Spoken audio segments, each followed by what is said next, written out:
In the world of luxury fashion, few names command as much power and prestige as Kering. This is the story of how a timber merchant from rural France built one of the most valuable luxury empires on earth, managing brands worth over $90 billion. From Gucci to Saint Laurent, from Balenciaga to Bottega Veneta, Kering controls the houses that define modern luxury. But this empire almost never happened. In 1999, François Pinault faced a choice that would change everything. His company, Pinault Printemps Redoute, was a retail conglomerate struggling with department stores and mail-order catalogs. The internet was destroying his business model. Bankruptcy loomed. Then Gucci became available. Every luxury giant wanted it. LVMH, led by Bernard Arnault, launched a hostile takeover. Pinault had weeks to decide. Invest everything in luxury and compete with the world's richest man, or watch his empire crumble. He chose to fight. Within 72 hours, Pinault structured a deal that saved Gucci and launched a luxury revolution. Today, Kering generates over €20 billion in annual revenue. But the story of how they got here reveals something deeper about building enduring competitive advantage in the world's most cutthroat industry. The year was 1963.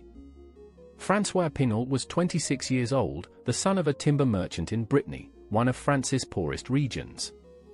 He had dropped out of high school at 16, embarrassed by his working-class accent and lack of formal education. But Pinault possessed something more valuable than degrees.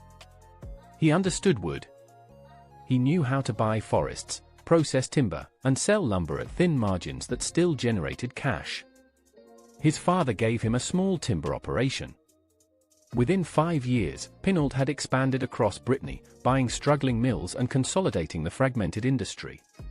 He worked 18-hour days, lived frugally, and reinvested every franc. By 1970, his company generated 10 million francs in annual revenue. But Pinault saw the future. Timber was commoditizing. Real money came from what you did with the wood, not the raw material itself. He started acquiring furniture makers, building suppliers, and distribution networks. His strategy was simple but brutal. Buy undervalued assets in fragmented industries. Cut costs ruthlessly. Consolidate market share. Generate cash. Repeat. This wasn't glamorous. It was industrial capitalism at its most fundamental. But it worked. The 1980s transformed everything. Pinault went public in 1988, raising capital for acquisitions. He bought Conforama, France's second-largest furniture retailer. Then CFAO, a colonial-era trading company with operations across Africa. Then Printemps, the legendary Parisian department store. By 1992, his company had morphed from a Breton timber operation into Pinault Printemps Redoute, a sprawling retail conglomerate generating 12 billion francs in revenue. Pinault's son, François-Henri, joined the business in 1987 after graduating from business school. The son brought sophistication his father lacked. He understood finance, spoke English fluently, and moved comfortably in elite circles. Together they formed a formidable partnership. The father provided vision and deal-making instinct. The son brought operational discipline and strategic thinking. But by the mid-90s, their empire faced existential threats. Department stores were dying. Mail-order catalogs couldn't compete with emerging e-commerce. The internet was destroying their business model faster than they could adapt. Revenue stagnated. Profits declined. The stock price collapsed. François Pinault needed a new strategy or his empire would crumble within a decade. The answer appeared in 1999, but it came disguised as a war. Gucci, the legendary Italian fashion house, was in play.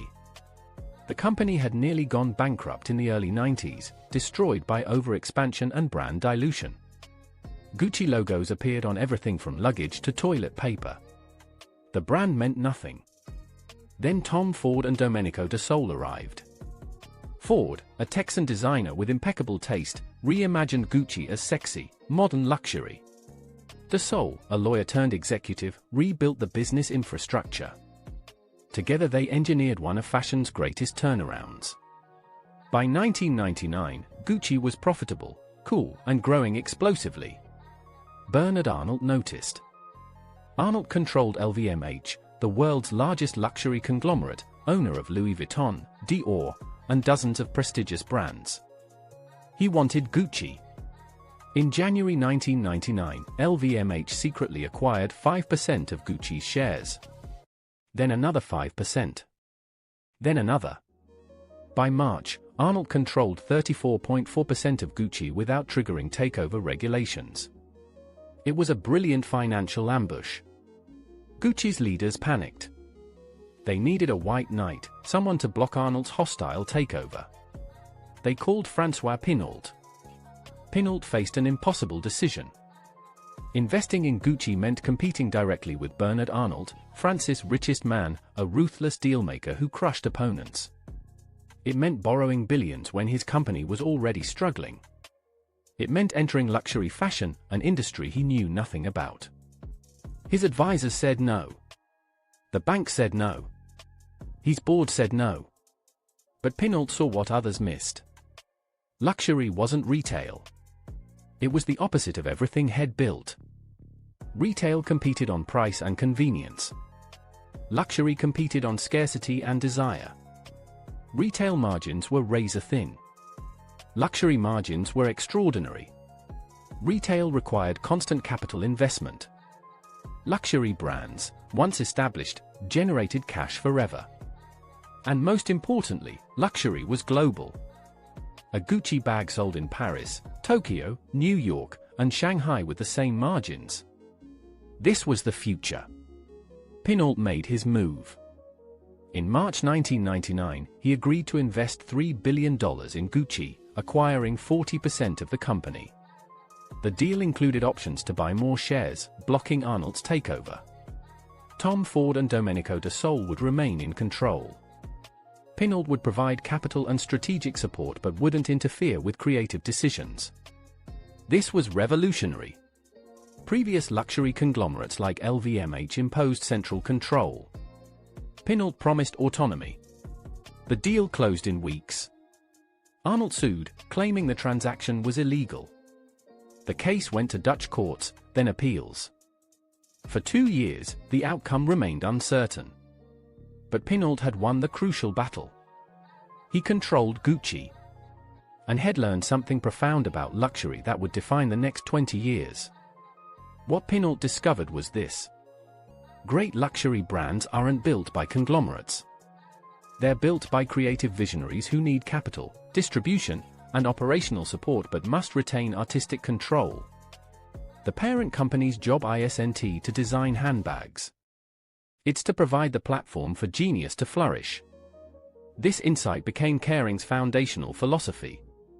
They would buy legendary brands, install talented creative directors, give them resources and autonomy, and let them build. Corporate headquarters would handle everything else: supply chain, retail operations, digital infrastructure, financial management. But creative decisions belong to the designers. This model sounds obvious now. In 1999, it was radical. LVMH centralized control. Richemont managed brands tightly. Pinault was proposing something different, a luxury platform that amplified creative talent rather than constraining it. The Gucci investment validated this approach immediately. Under Tom Ford's creative direction and with Pinault's capital, Gucci exploded. Revenue grew from $700 million in 1995 to $3 billion by 2003. Operating margins hit 30%. The brand became fashion's hottest property. Pinault had found his formula. Now he needed to scale it. The acquisition spree began in 2001. Pinault bought Yves Saint Laurent from Sanofi for $1 billion. Saint Laurent was fashion royalty, founded in 1961 by the legendary couturier. But the brand had lost direction. Multiple owners had diluted its identity. Revenue was stagnant. Pinault installed Tom Ford as creative director while Ford continued leading Gucci. It was an impossible job. Ford was already working 20-hour days on Gucci. Adding Saint Laurent seemed insane. But Ford delivered. His first Saint Laurent show in 2000, no logos, no flash, just extraordinary quality. Pinault saw potential. He installed Thomas Meyer as creative director and told him to take time building something special. Meyer spent years perfecting products, training artisans, and developing a signature woven leather technique. By 2010, Bottega generated over €700 million in revenue with 40% operating margins. It became luxury's best-kept secret, beloved by connoisseurs who understood quality beyond branding. Then in 2004, everything changed. Tom Ford and Domenico De Sole, the duo who'd built modern Gucci, left the company. Their contracts expired. They wanted independence. Pinault had to let them go. It was a devastating blow. Ford was fashion's brightest star. De Sole was luxury's best operator. Together they'd generated billions in value. Replacing them seemed impossible. Wall Street panicked. Gucci's stock price collapsed. Analysts predicted disaster. François-Henri Pinault, now CEO after his father stepped back, faced his first major crisis. He promoted John Ray to CEO of Gucci Group and hired multiple creative directors to replace Ford. Frida Giannini took over Gucci womenswear. Critics were skeptical. But something unexpected happened. Gucci's revenue kept growing. Turns out, Ford had built something bigger than himself. He'd created a system, design processes, artisan training programs, retail excellence, and brand positioning that survived his departure. This was Pinault's vindication. Great luxury brands weren't dependent on individual genius. They were institutions that could endure across generations if structured properly. The Ford crisis taught Kering a crucial lesson. Creative directors matter enormously. But the platform matters more. Build strong operational foundations. Invest in craft and quality. Create systems that outlast individuals. This became Kering's competitive advantage. The 2008 financial crisis hit luxury hard. Consumer spending collapsed. Even wealthy customers stopped buying. LVMH's revenue fell 15%. Richemont dropped 20%. But Kering, still called PPR, saw opportunity. Luxury wasn't dying. It was consolidating. Weak brands would disappear. Strong brands would emerge more powerful. This was the moment to buy. In 2008, François-Henri made a €1 billion bet. He bought Puma, the German sportswear brand, for €5.3 billion. Wall Street was furious. Puma wasn't luxury. It competed with Nike and Adidas in a cutthroat athletic market. Margins were terrible. What was Pinault thinking? The answer revealed his long-term strategy. Pinault was building a pure luxury platform. That meant exiting everything that wasn't luxury: retail stores, e-commerce operations, catalog businesses. Everything his father had built. And it meant entering every luxury category: fashion, leather goods, jewelry, watches, eyewear, and yes, premium sportswear. Puma was the entry point to athletic luxury, a category that would explode in the next decade. The timing looked disastrous. Kering bought Puma at the peak, then watched the financial crisis destroy valuations. The acquisition lost billions on paper. But Pinault wasn't measuring success in quarters. He was building for decades. He began systematically selling non-luxury assets. The iconic Printemps department store sold. La Redoute catalog business sold. Flack bookstores sold. Conforama furniture sold. Between 2008 and 2016, Kering divested over €10 billion in retail assets. Each sale funded luxury acquisitions. The transformation accelerated in 2013. Kering bought Brioni, the Italian menswear house famous for dressing James Bond, for €230 million. Then Pomellato, the Italian jewelry brand. Then Dodo, another jeweler. Then Ulysse Nardin and Girard Perregaux, Swiss watchmakers. By 2015, Kering controlled 14 luxury brands spanning fashion, leather goods, jewelry, and watches. Revenue from luxury exceeded €10 billion. Operating margins hit 27%. The company François Pinault's father founded selling timber in rural Brittany had become a global luxury powerhouse. But Kering still wasn't finished. The biggest transformation remained ahead. In 2015, François made the most important hire of his career. He convinced Marco Bizzarri to leave Bottega Veneta and become CEO of Gucci. Bizzarri was a luxury veteran who understood both creativity and commerce. His mission was simple but daunting: make Gucci cool again. Under Frida Giannini's creative direction, Gucci had become safe. Revenue grew steadily, hitting €4 billion. But the brand had lost its edge. It was selling to wealthy middle-aged women, not the young, digital-native consumers driving luxury's future. Bizzarri knew Gucci needed a creative revolution. He found his revolutionary in Alessandro Michele. Alessandro Michele was a 42-year-old accessories designer who'd worked at Gucci for 12 years in obscurity. He was intellectual, eccentric, and completely uninterested in fashion's commercial pressures. He designed for himself, creating ornate, gender-fluid pieces that mixed Renaissance imagery with contemporary irony. Nobody thought he could lead a multi-billion-euro brand. Bizzarri gave him 5 days to create a collection for Milan Fashion Week after Giannini's unexpected departure. Michele's debut in February 2015 shocked the fashion world. Models wore mismatched patterns, oversized glasses, and pussy-bow blouses. Men carried embroidered handbags. It was weird, intellectual, and completely unexpected. Critics were divided.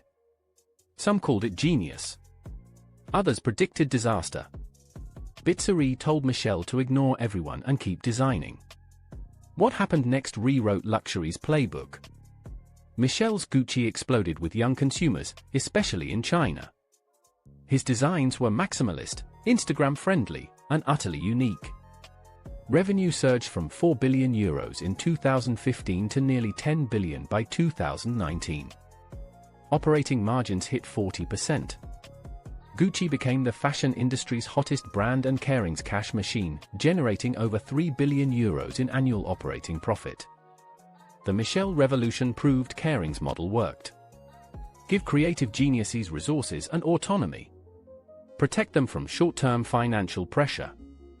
Let them build something authentic. The profits follow. But Kering's success with Gucci masked deeper challenges. The company had become dangerously dependent on one brand.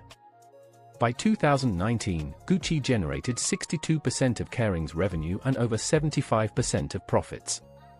Every other brand underperformed. Saint Laurent was growing but remained small. Bottega Veneta had lost creative direction. Balenciaga was niche. Alexander McQueen struggled. Brioni was bleeding cash. This concentration was terrifying. If Gucci stumbled, Kering's entire empire would collapse. And Gucci was already showing warning signs. By 2020, Michele's aesthetic was becoming familiar. Revenue growth slowed. Competitors copied his designs. Young consumers moved on to newer brands. Then COVID hit. Luxury sales collapsed 40% globally in 2020. Chinese tourists, who drove luxury growth, disappeared. Stores closed for months. Even Gucci's revenue fell. For the first time in 5 years, the growth engine sputtered. François faced a crisis. Kering needed to diversify beyond Gucci. That meant fixing the other brands or accepting that his luxury platform strategy had failed. He chose to fight. The company launched a radical restructuring. First, Bottega Veneta. Kering fired the creative director and hired Daniel Lee, a 32-year-old British designer. Lee reimagined Bottega for Instagram without using logos. His designs were sculptural, minimalist, and instantly recognizable. His pouch bag became fashion's most coveted accessory. Bottega's revenue grew 50% in 2 years. Operating margins hit 35%. It was a resurrection. Next, Balenciaga. Demna Gvasalia, the designer Kering hired in 2000, Gucci's revenue share dropped to 51%. Operating margins across all brands averaged 31%. The platform was working. But then disaster struck. In 2022 and 23, Gucci's sales collapsed. Michele's aesthetic had run its course. Chinese consumers stopped buying. Revenue fell 15%. Profits dropped 30%. Kering's stock price crashed, losing 40% of its value. The company that had spent 20 years building a luxury empire was suddenly in crisis. François-Henri made the hardest decision of his career. In November 2022, he removed Alessandro Michele as Gucci's creative director. The designer who generated tens of billions in value was gone. The fashion world was shocked.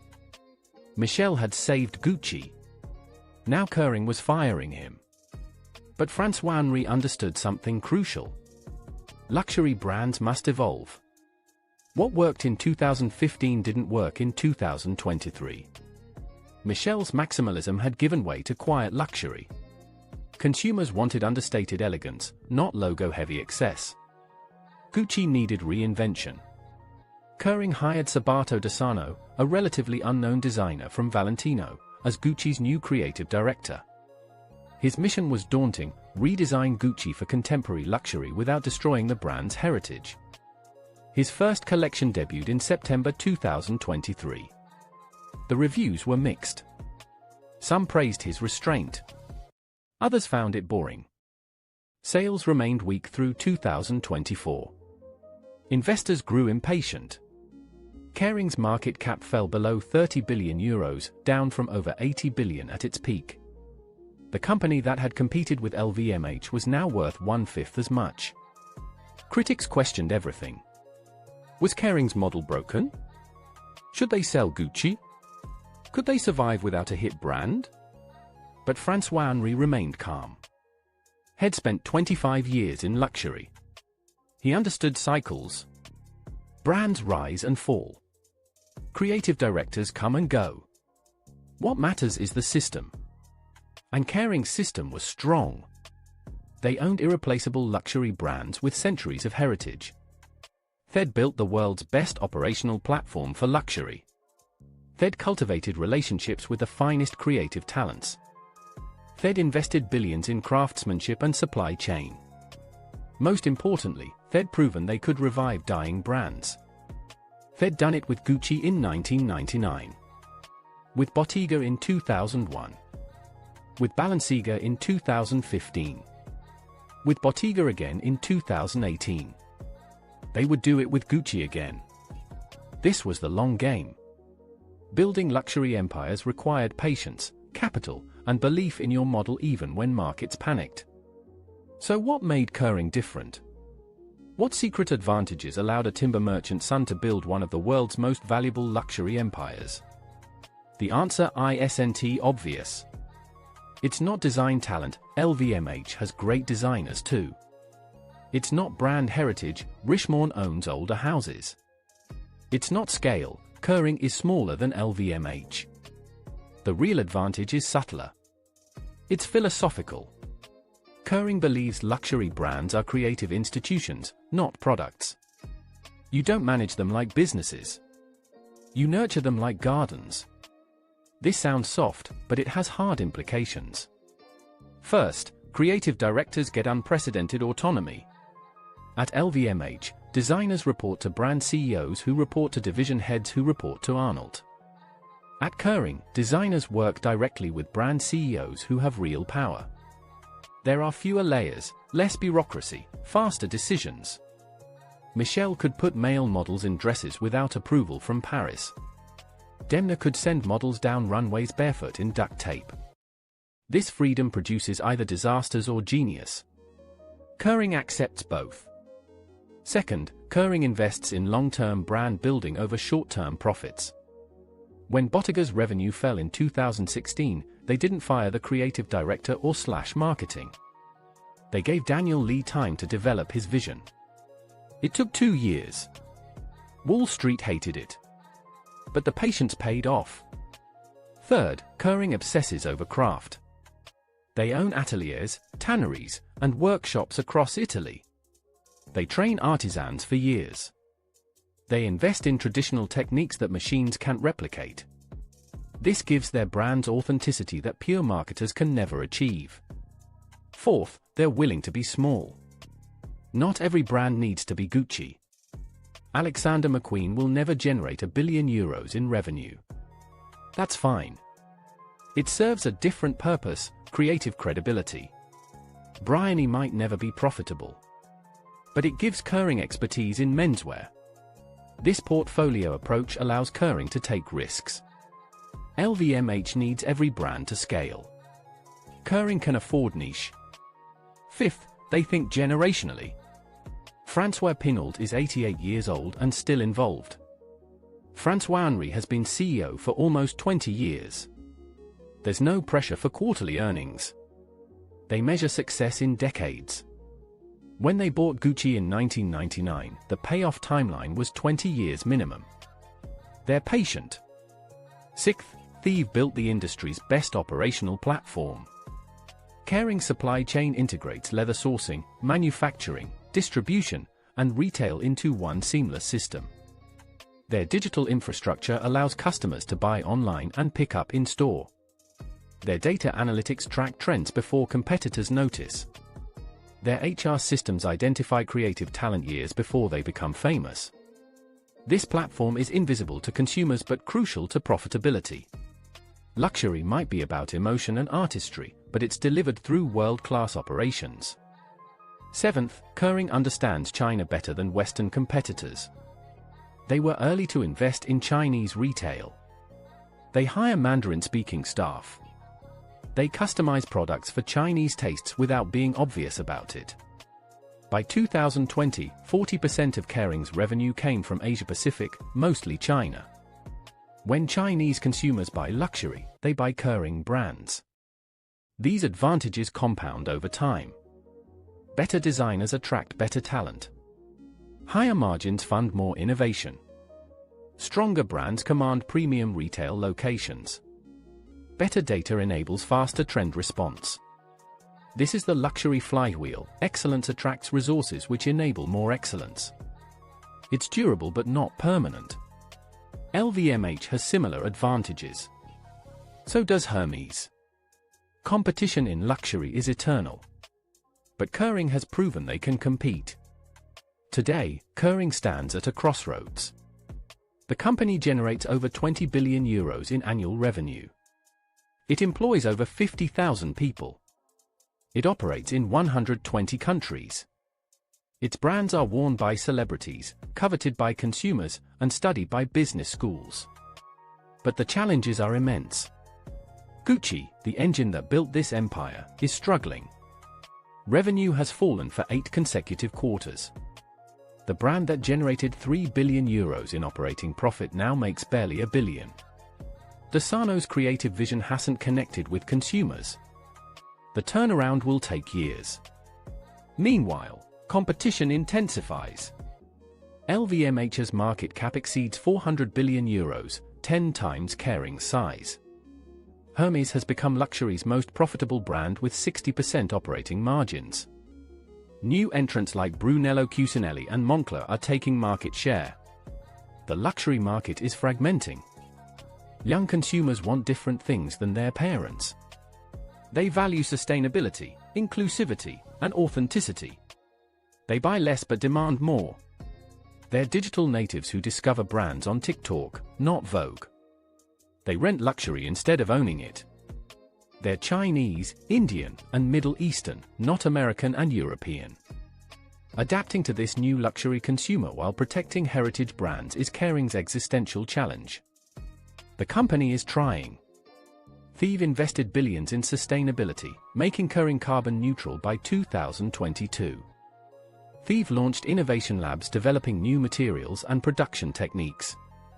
Thieve hired chief diversity officers and committed to inclusive representation. Thieve built digital platforms and experimented with NFTs and virtual fashion. But ultimately, luxury comes down to one thing: do consumers desire your brands enough to pay extraordinary prices? Everything else is footnote.